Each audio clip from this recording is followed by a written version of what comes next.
Yes, here we are once again.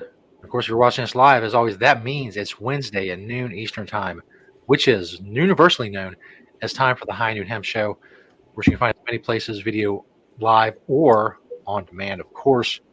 Jedi Hemp YouTube channel, the Hemptations Beach Facebook page, and at Hemptations on Twitter. And with the podcast, just search the High Noon Hemp Show on Podbean, Google Play, iHeartRadio, and Spotify. Find us in all those many places in any form you want to, audio or visual. I am Stoner Jesus. He is Beach, high above the Hemptations in Sharonville, Ohio, at the Hemp Quarters. Beach, how are things? This first show of the new year at Hemptations. The alarms are going off. It's the High Noon Hemp Show. It's Wednesday, and the alarms are going off. So you know you're in the right place, folks. Even if you're watching later, you can get that true feel that it's high noon, whatever time you're watching. You're still going to think it's high noon. It has to be. So it's true. I am Beach. I am high above the Sharonville location in the Planet Everywhere production studios, as I like to call it, for the High Noon Hemp Show. Thanks, everybody, for watching. Things are, it's January. I can't ask much for January, to be honest with you. So, we here we are. A lot of good stuff. A lot of good stuff in the news today, though. So you're gonna want to watch that. That's for sure. There you go. You're gonna also want to remember that I got to get back to where I'm supposed to be here. The FDA has not evaluated the show for safety or efficacy. With that, I will say Happy New Year. It's officially 2023. Yes, it is. At this point, I can't say it's looking any better in 2022 already, but it's still early. But I tell you what, man, some crazy stuff going on already in 2023, no doubt about it. Not much in the hemp world. I will have to say I did notice, and I guess I need to update the world. Tohi Spa, actually, it's on our little scanner there, does not exist anymore, really. Wow. And so she's closing the Blue Ash office, which is what we consider to be Tohi. And she's still Tohi, but she's now working out of a medical massage office over in Harrison. So we'll have to update that, unfortunately, one way or another. So I do believe that the Tohi Spa, when we opened it all those years ago, when she opened it, was the first all hemp spa, if not one of the first all hemp spas. Hemp sheets, hemp oil. This was kind of before the CBD. CBD was big, but now she adds CBD to the mix. But anyway, so it's kind of a sad note for sure. But it is what it is, and the world is what it is. So. Indeed. All right, well, let's get on to the product spotlight here on the High Noon Hemp Show. 4 from the store, 1 from my door, as I like to say on the product spotlight. This first one is we just got a fresh order of Delta 8 and Delta 10 carts from Compassionate Buds. These are, pretty popular. Customers still really digging the Delta 8. Still very, very popular. I think every other customer comes in when I'm working a date and is like, do you guys have Delta 8 stuff? And so, it's still continuing to be really popular in the over-the-counter world of industrial hemp. This next one is the CBD RX, and these are CBD and CBN.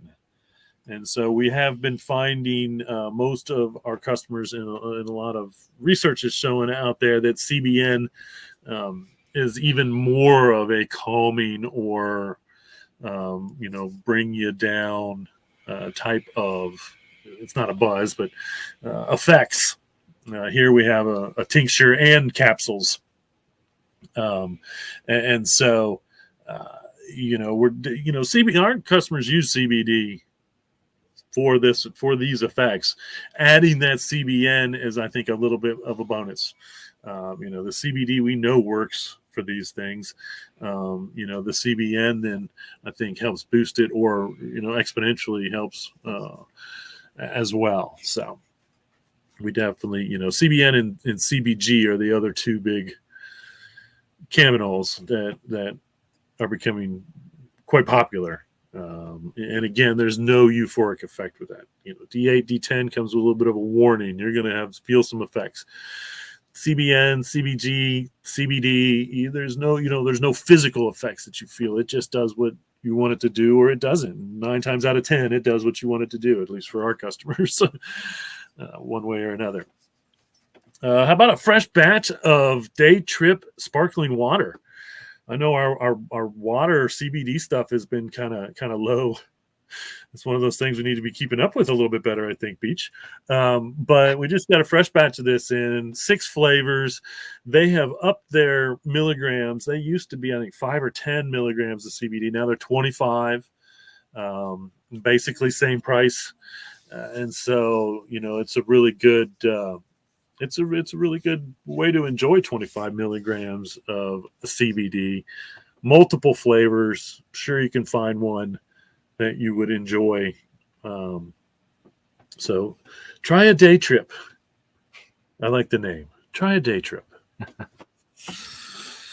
And the last is, how about some Just CBD soap? Yeah, soap is still there. A little CBD in your soap probably isn't a bad idea. It gets absorbed into the skin, might help a little bit with some things. And so if you need to, and again, we're still trying to keep our hands clean.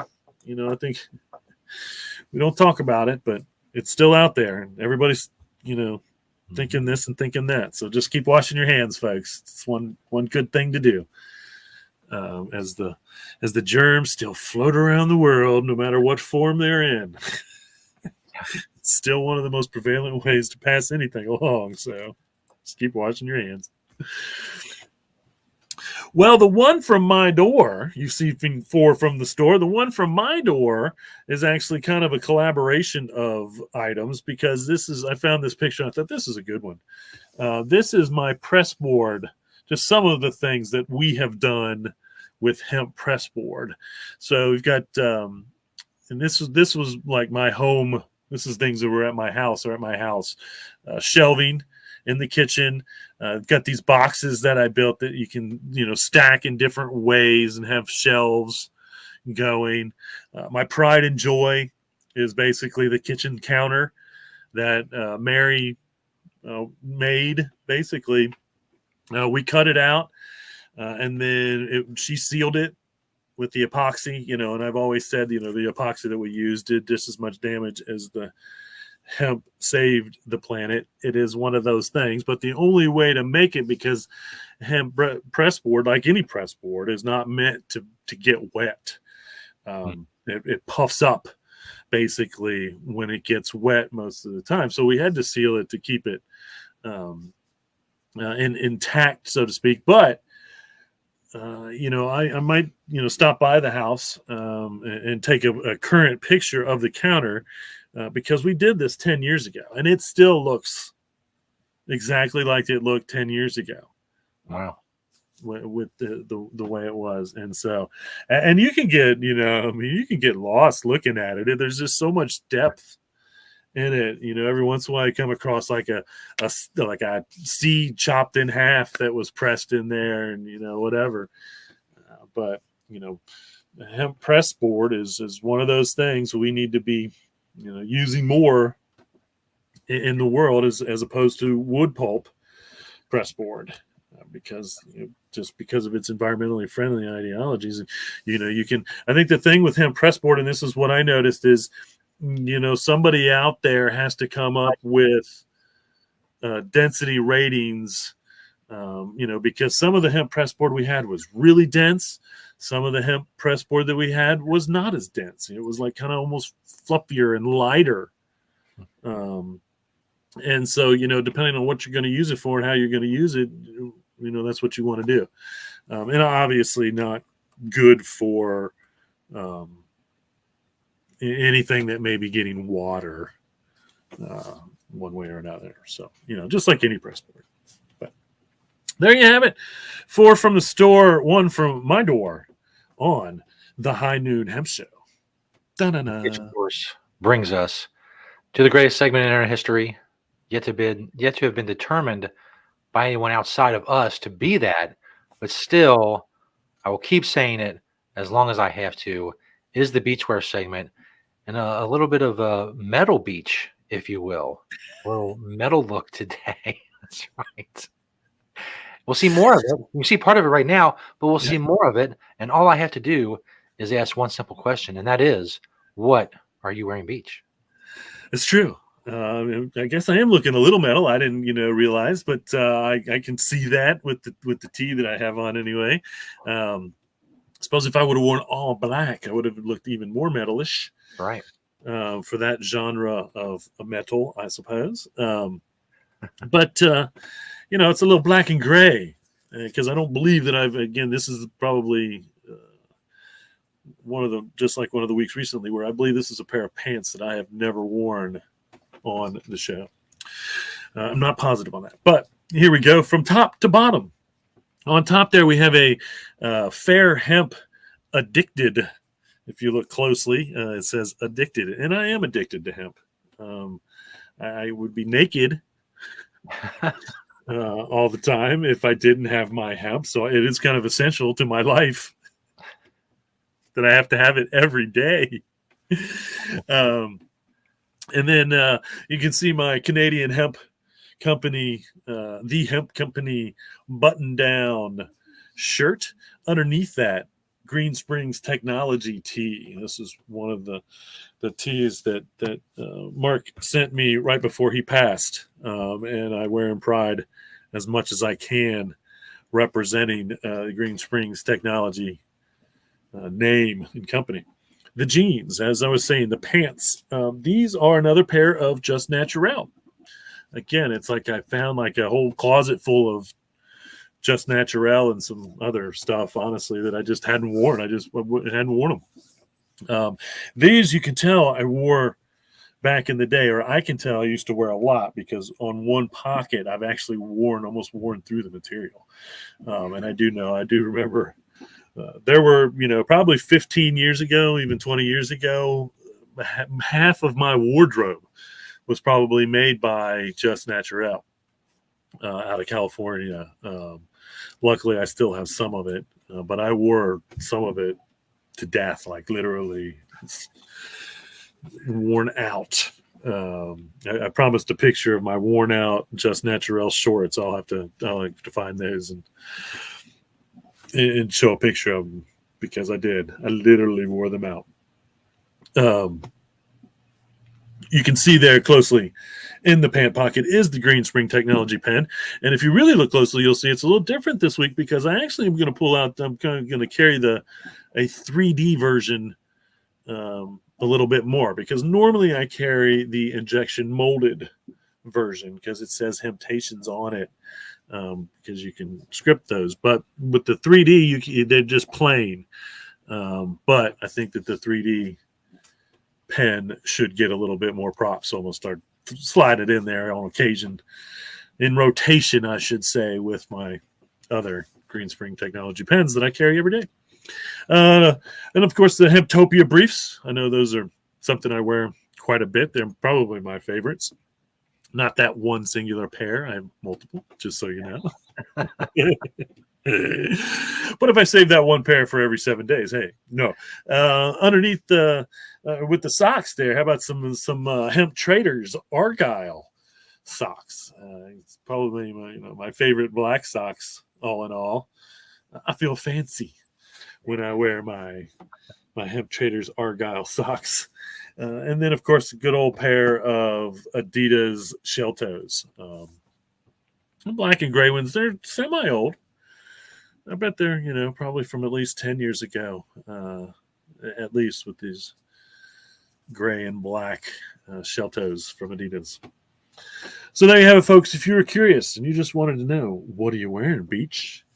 Now you do know. on the High Noon Hemp Show here on the High Noon Hemp Show. All right, well, let's get on to some of this fun news. I usually call it fun when there's like a lot of cool stuff I get to talk about more than anything. It's true.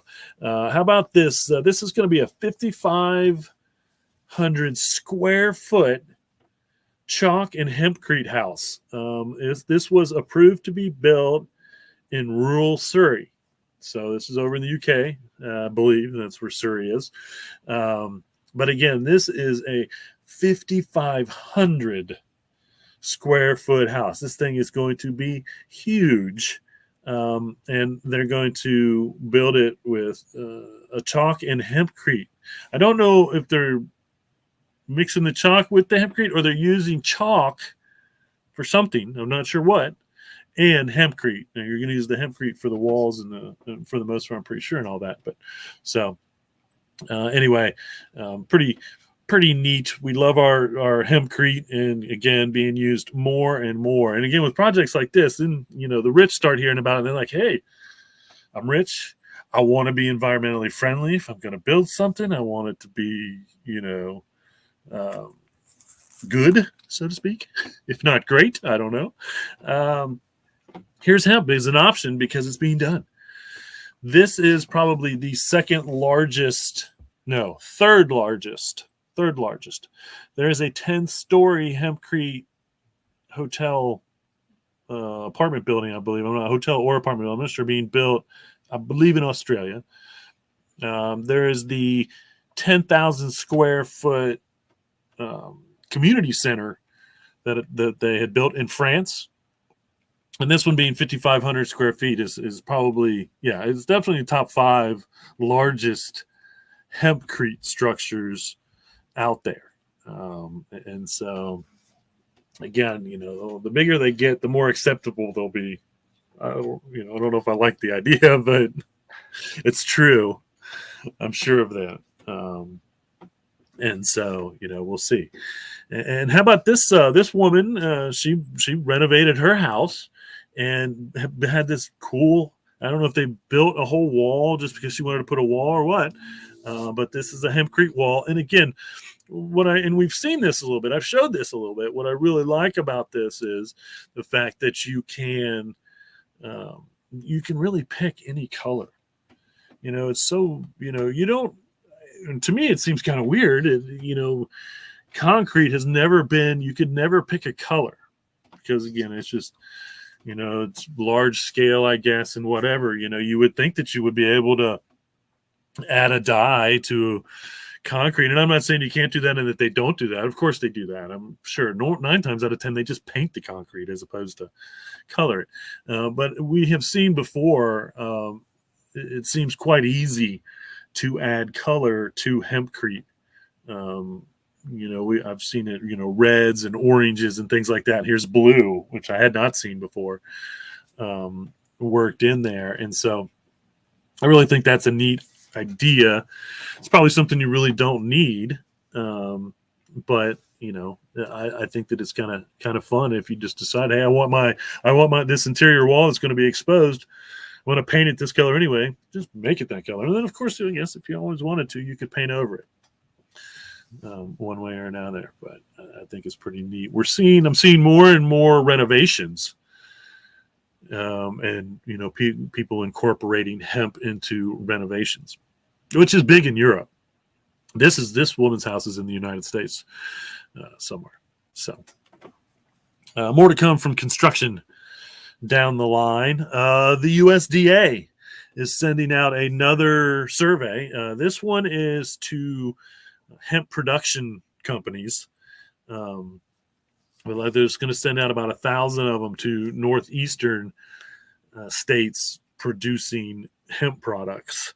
So, that'll be kind of interesting. If you are in a northeastern state, hopefully you'll get a survey and you can, let the USDA know. If there's a comment line, the comment should be,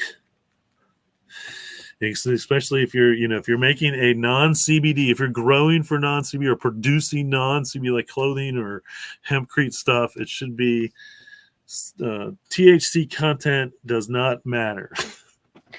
It's not, it never gets crossed into it. I keep saying it because it's important, because it's an issue in hemp that needs to be changed. And until it is, we'll keep talking about it.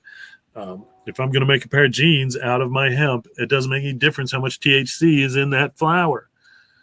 It doesn't make any difference. If I'm going to build a house out of hempcrete, it doesn't make any difference how much THC is in that flower.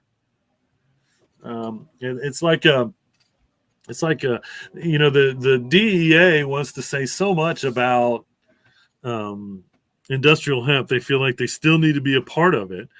Well, what they need to come out and say is, basically marijuana is legal to make hempcrete from. Okay.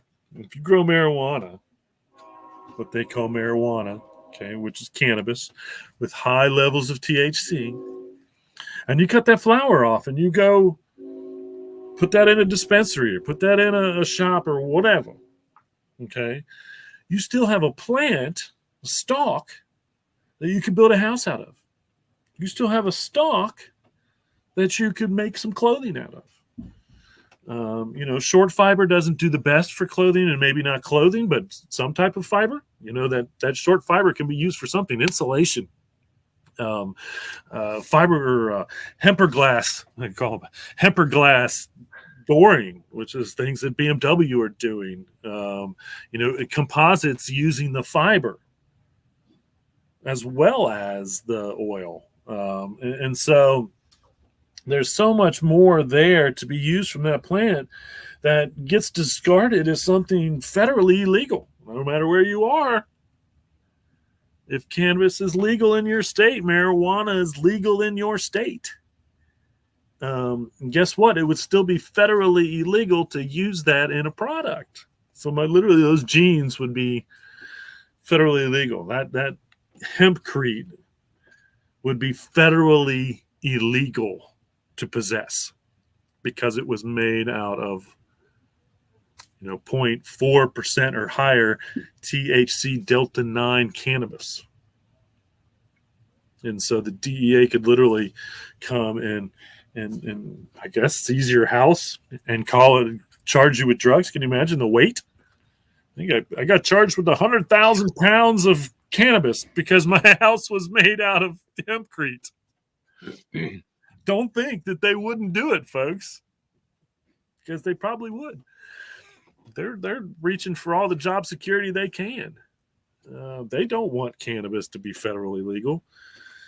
But anyway, and so once again, the byproduct is what the everyone, if they want to pay attention to anything, it should be the actual product that's going to the consumer that should be either tested or checked for THC content if you think there's an issue. And then once again, it's not going to show up. Even in hemp seed food, there's no THC. I don't care what the guy, the fireman out west proves in court or whatever that messed it all up for the military and everybody else. But I have never, ever seen scientific proof that there is THC in the seed. Now, maybe on the outside of the seed, but if it's cleaned, again, there is no THC on the inside. So whatever food you make or whatever oil you make or whatever it is you make from that seed is not going to have any THC in it. And and we should do all the studies that we can. Let's prove there's no THC in the fiber that grows in the stalk. Let's prove there's no THC in the stalk, which is where we get the hempcrete material from. Let's see how much THC is actually in the leaves, because I'm curious there. I think that's surface. I think any THC that you would get out of a leaf would be on the surface of the leaf, because once again, it's all in the flower.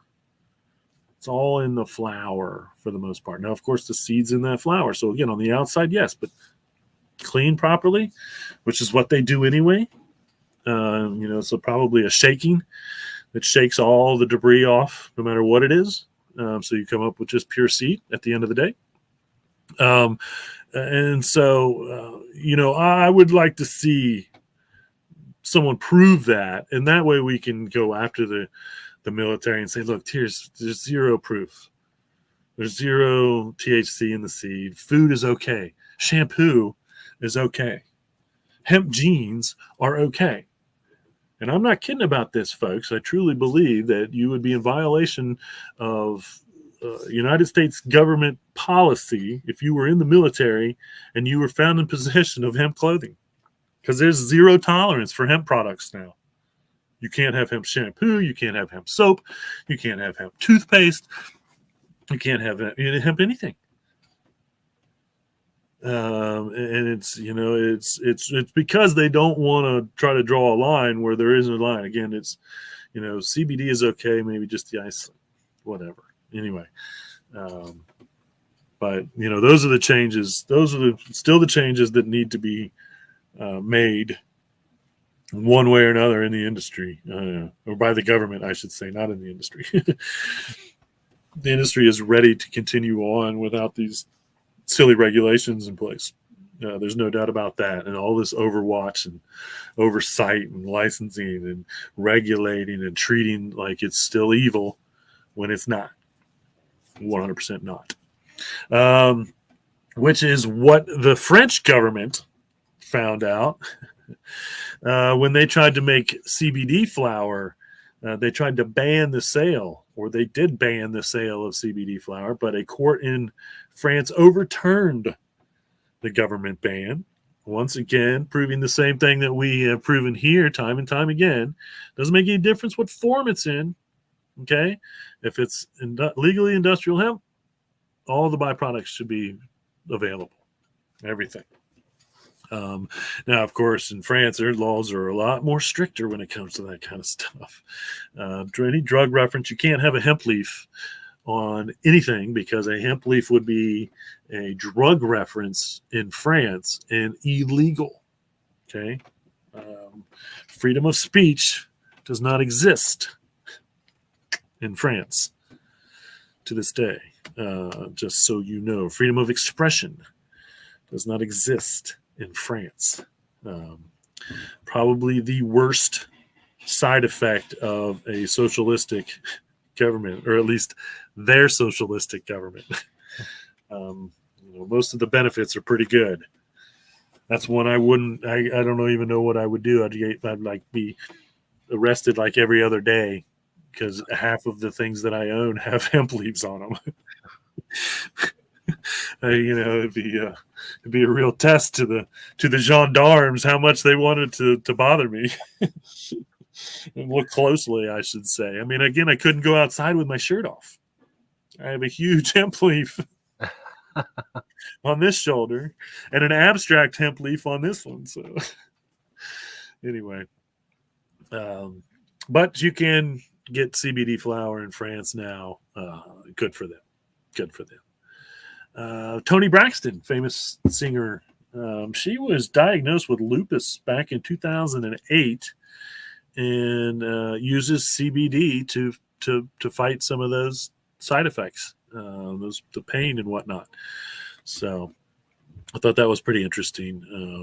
She's working with one of my favorite CBD, or actually I should say hemp, because they were hemp first, and then they started adding CBD to a line of their products. But Uncle Bud's, Uncle Bud's was, I think they were one of the sunblocks I found after I couldn't get the sunblock we were carrying anymore.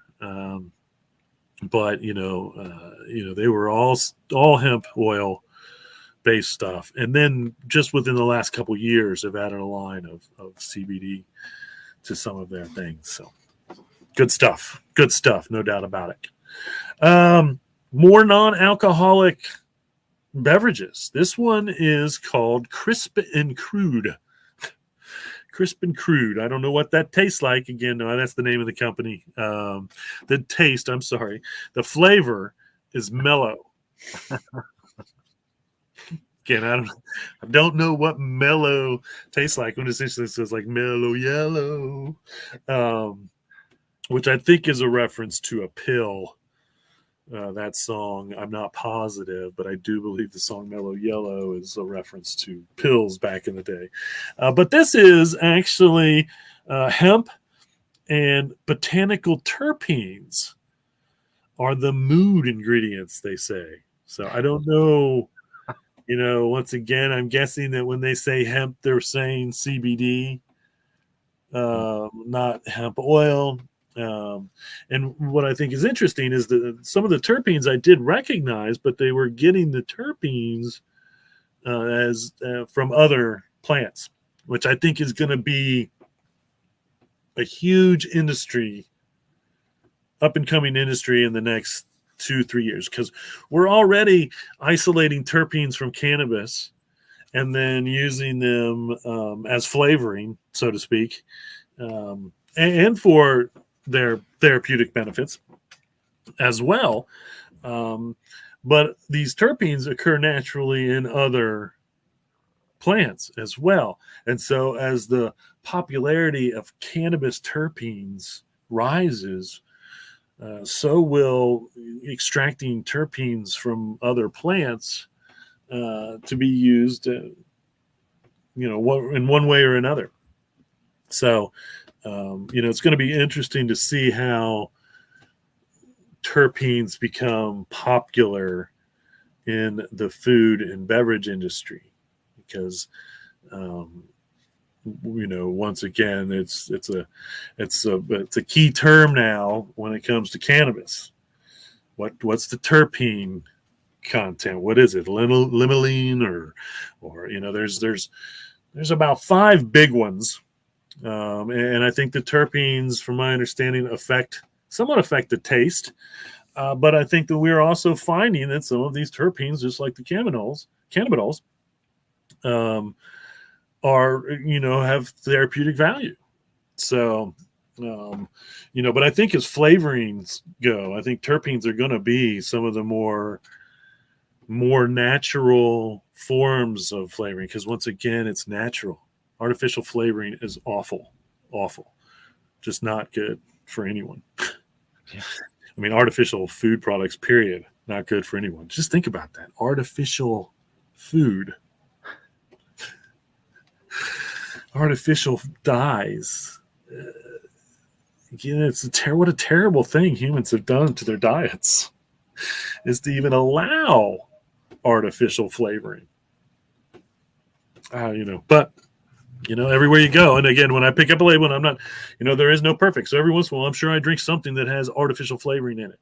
But I look for natural flavoring. I look for something that says no artificial flavoring more than anything. It's like one of my favorite things, or coloring for that matter, which I think is hilarious. That you got to put red color dye 7 in something that you don't need to have colored. It doesn't make any difference what color it is. I mean, if you're drinking it, it doesn't make any difference what color it is. If you have to add a dye to a drink to make it colored, it's just ridiculous. It's just a dumb idea. Just give it to me in the natural color of whatever it is that you've put together. I mean, it's just so, we're definitely going to see terpenes. Well, I definitely predict in the next 2-3 years, we're going to see a rise of terpenes being added to a lot of just things that aren't cannabis related, because again, we can get them from other plants. And so if you can get them from other plants, then they're just going to say, hey, let's get this terpene from grapefruit. It's in cannabis too, but we can tout it as like, whatever, use it as whatever. But not have the controversy of even having to worry about whether it was extracted from industrial hemp, which is what we're doing now as well. So, this was kind of cool statistic, but there was a 15 last year. I believe it was last year's numbers, a 15% increase in hemp in the denim industry. And of course, I do have to say that I saw, a lot of companies last year that were releasing hemp denim.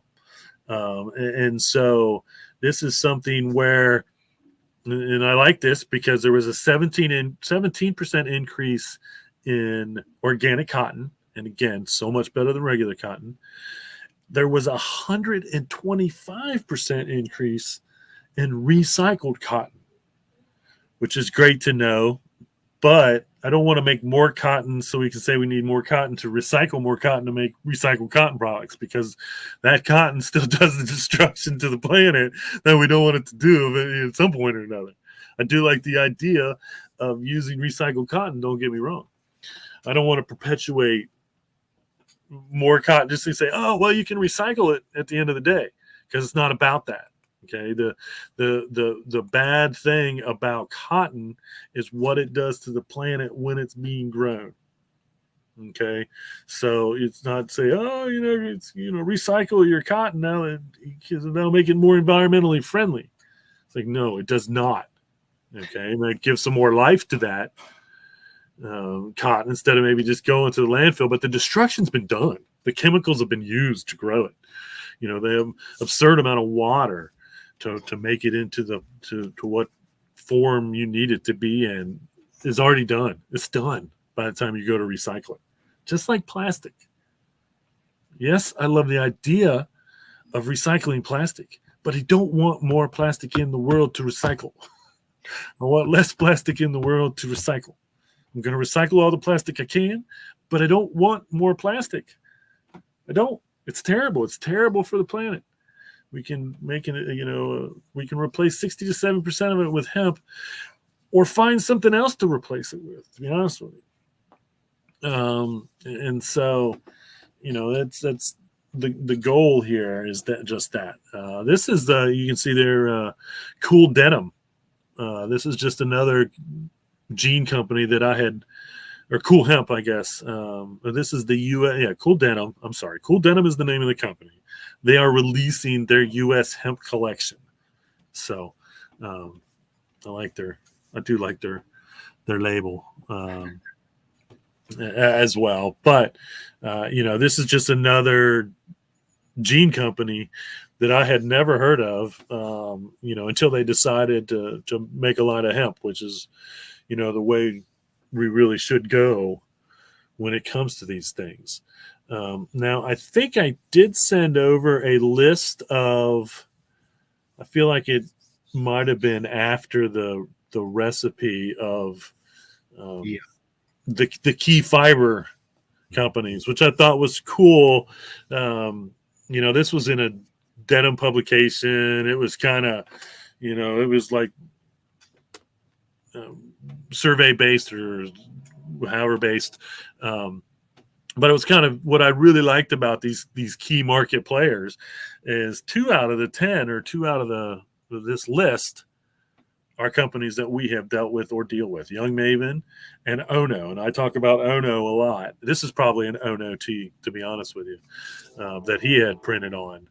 And again, that's Enviro Textiles is the Ono tees. And then Young Maven, which again, we've been carrying his products since almost the day we opened. Shortly after we opened, that we started carrying the bags and whatnot, and then he started with the clothing and all that. And so I have a decent collection of Young Maven stuff myself. And he what I like is he has everything from 100% hemp to viscous hemp. And I know there was an issue with the viscous hemp, which is basically it's not synthetic because you're using hemp oil, but making a synthetic like fiber and then weaving that. And again, as long as it was all hemp or the amount of hemp it was supposed to be, that's great. It's a science that exists, so we should be doing it. We could literally make a synthetic like t-shirt, for like sports clothing and uniforms and athletic uniforms and things like that. Once again, it would be super strong and not tear and resist out of hemp oil. How cool would that be? We need to be doing more of that, just like I said. one way or another. And of course you got to leave it on here, which is, they're finally doing something with hemp and some of the bigger names. I don't know if Patagonia, I should be able to. Oh yeah, Patagonia's right there. Levi, and these are some of the bigger, but Orvis, they're using hemp now. There's a lot of clothing, some of the bigger clothing companies and bigger names out there that are at least offering a hemp line of clothing. So that's pretty cool. That's what we're looking for. If we just keep decreasing the amount of cotton and increasing the amount of hemp, I'll take 15% every year until the market is mostly hemp and less cotton.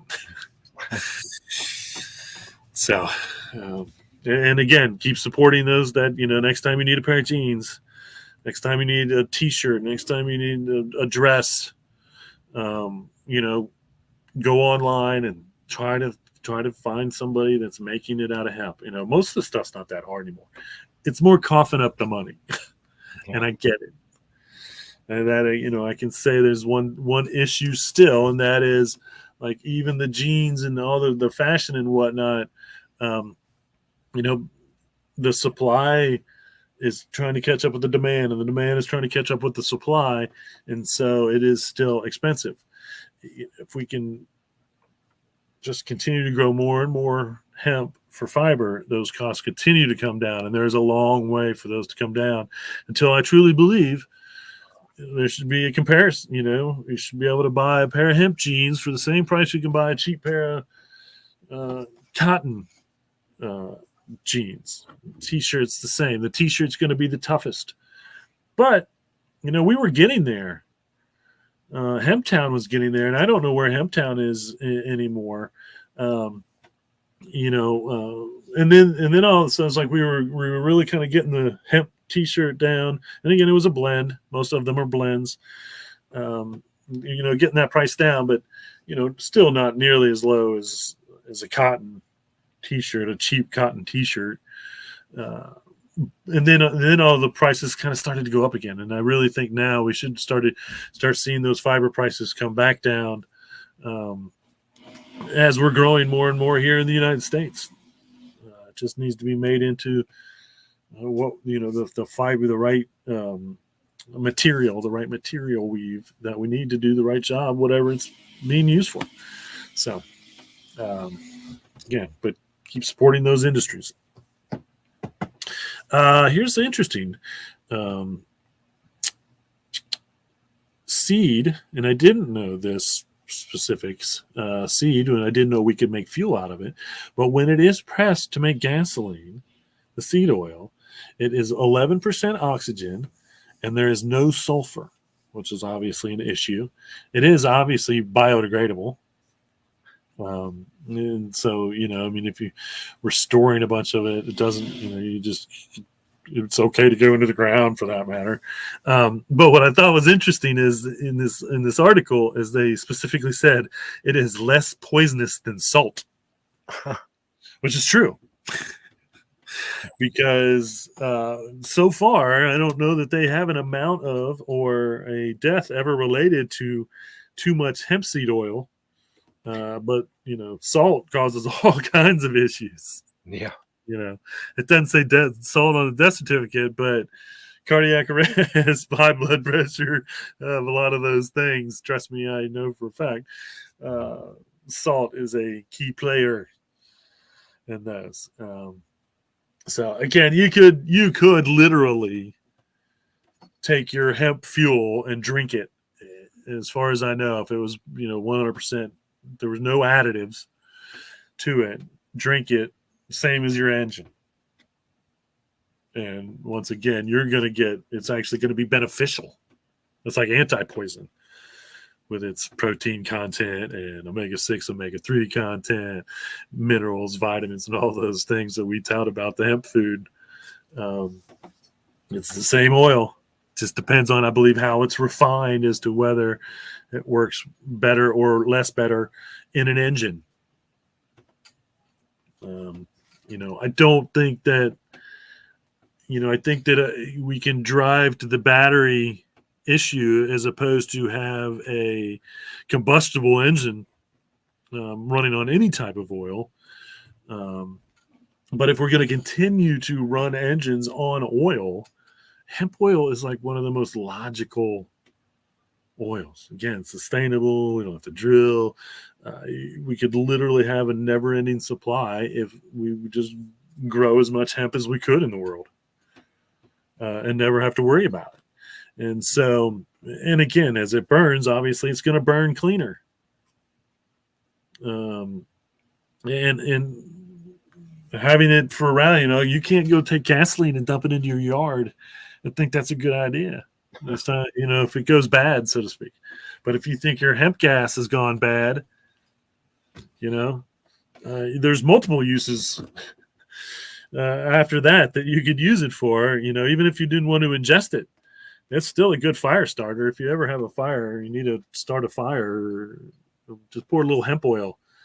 It has a very high flash point. That's why you can't use hemp oil for frying food, because its flash point is too high. And that's why it works so well in a combustible engine, because its flash point is so high. We don't, I think there was a moment there where biofuels were making a comeback. Ethanol was kind of making a comeback and whatnot. I do think that of all the petrochemical alternatives, battery is winning right now. And again, battery makes so much more sense, especially if we just start building every house that we can in any area that has more than, so many days of sun, solar panels on the roof. Again, there's so many directions we could go instantly to save ourselves money and use nature for the things that we need. And the energy companies, they don't want you to be doing that. They make billions and billions of dollars a year selling us electricity when the sun can give it to us for free. They don't want that. They still don't want that. If you have a battery-operated vehicle and solar panels, you're driving for free. Right now it's kind of funny because you got the electricity we have to use to power up the car is still coal burning. We're still wasting natural resources that are not sustainable to make that energy. Now, luckily, I think, and I can't believe it's taken them so long, but a lot of these energy companies are now setting up solar grids so they can sell us the sun now. And I don't, once again, know why every new house, every new construction, I don't care if it's a factory. I mean, can you imagine how much a factory would save if it just built the entire roof of its factory out of solar panels? To me, it's just amazing. I don't even understand, honestly, why it's just almost not mandatory.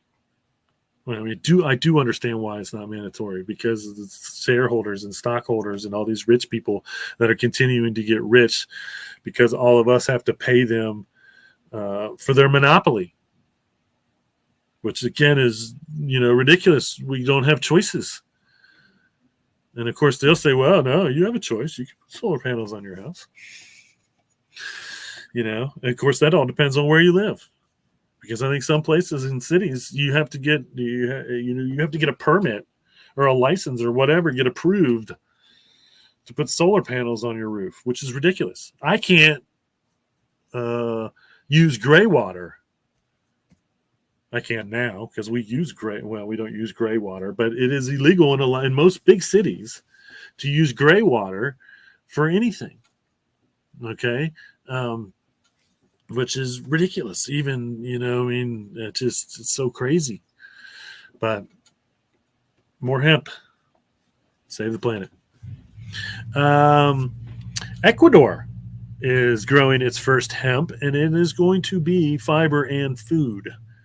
So I don't believe that they're going to allow for CBD or growing for the flower, so to speak, but they are in fact starting out with fiber and food. So good for them there. As like we're seeing a lot more South American countries, come on board. Um, all these countries all over the world starting to pop up and getting involved because we don't have. It'd be interesting. I don't know how many countries. I should probably know roughly how many countries in the world have legal hemp, but I don't know. I would venture to say it's not half, but it's probably a majority, or it is all of the industrialized countries, because we do know the United States was the last industrialized country in the world to legalize hemp when we did in 2014. But then you have, I guess Ecuador is not considered industrial. I don't know what that really means, but that's what we were always, said. And so now I am interested as to who can and who does and who doesn't at this point. And it's a lot more and more every day. It seems like it's true. Foreverboard, a new factory in California, is going to be making construction materials, drywall, and 2x4s, which is interesting. They say their 2x4s won't split when you put a nail through them, and they'll never rot. So that's kind of interesting. Of course, we have hemp wood down in Kentucky. Look into them if you're looking for hemp wood. They do a little bit. They do flooring, and they have a 2x4, and I believe they have a 4x4, and some other woods that you can work with. Beautiful looking wood, one way or another. It's going to be interesting to see. I really like the idea of the fact that these guys are doing drywall. Man, if we could replace all the drywall in the world with hemp drywall, that's doing something. That is seriously doing something. I'm very interested to see how their product works with the other products one way or another. But it's one more place making the things that we need to make the world a better place. And again, nobody has to notice. We'll see what their price of their 2x4s is. Hemp wood is expensive. Again, the more we see, the more hemp we grow, the more those prices will come down. But right now, it's an expensive process because it's so new and so little people are doing it. But there is definitely a demand. That we know for sure. So the Community Foundation of Greater Muscatine, which is a Mississippi River town, is bringing in a 3D printer to build houses because they have a housing shortage.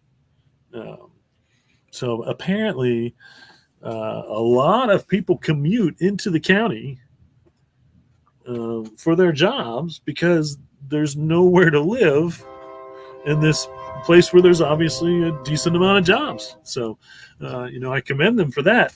And, they're going to bring in this huge, and I have showed a picture of the 3D, one of the hemp 3D house that was getting printed over up in one of the northeastern states. I'll try to find another picture of that or get a picture of it.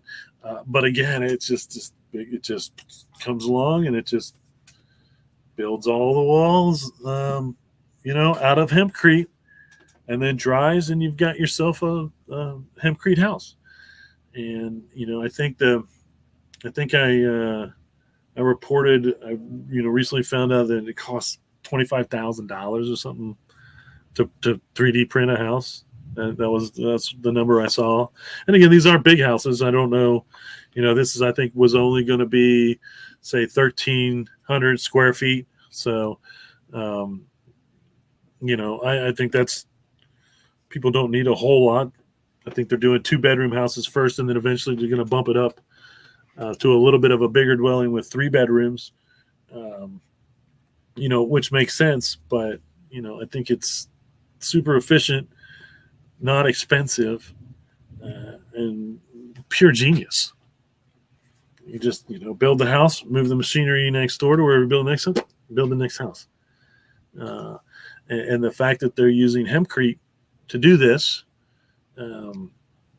is, once again, and this was a decision made by the people of the city, I guess, or this foundation or whatever.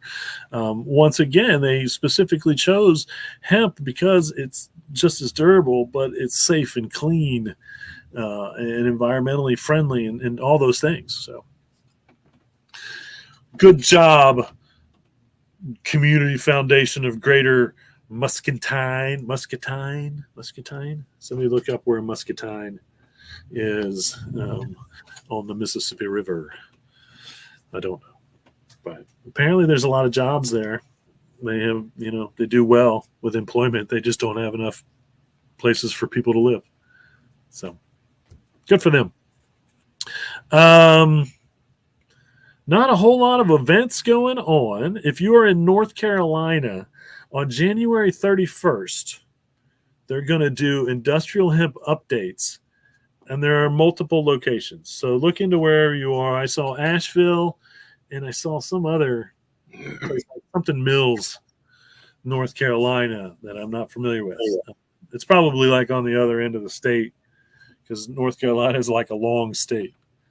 And so, but apparently they're going to do multiple locations of this industrial hemp update. So if you're a hemp farmer and you want to, or a hemp producer, a hemp manufacturer, any of that, I suppose, you want to know what's going on, that's going to be January 31st from 10 a.m. to 2 p.m. Again, in multiple locations in North Carolina. And then, of course, end of March 29th, starts the NOCO at the Broadmoor Resort in Colorado Springs. All right, folks, there you have it for this glorious episode of the High Noon Hemp Show. I don't have any questions this week, and I once again, I do my thoughts pretty much come out during the show. I don't have any specific thoughts that I want to share with you because I've already shared some thoughts. I don't believe that I showed, I'm sorry, before we end, I think I had a recipe for hummus. I apologize. I didn't put it on my script. Mary tends to make, and she's been making hemp hummus for a while. So, basically here's your ingredients. And this is a cilantro, which I'm not a big fan of. Hummus, jalapeno. I like the idea of the cilantro, not so much. So it's kind of like it's be kind of a Spanish hummus. And you can obviously pick and choose those things as you like to decide how spicy or not spicy you want it to be, or cilantro heavy, one way or another. I know they're super easy to make. You just take all these ingredients and basically blend them. I think I did shoot a picture over of how to make it, which is, again, just kind of blended it up to the consistency of hummus, if you know hummus. And there's the nutritional value as well. And so I think that's a good idea. I like the idea of a recipe having nutritional value, so people can see, what they're getting there. I love hummus. Hummus is grand. Hemp hummus is, hummus is just, as much as anything, you're tasting the seasoning or the spices or the sweetness, depending on, the umami, depending on, what you're doing with your hummus. Because, plain hummus doesn't really have much of a taste, and hemp hummus doesn't have much of a taste. Maybe, same kind of nuttiness either way. But good stuff.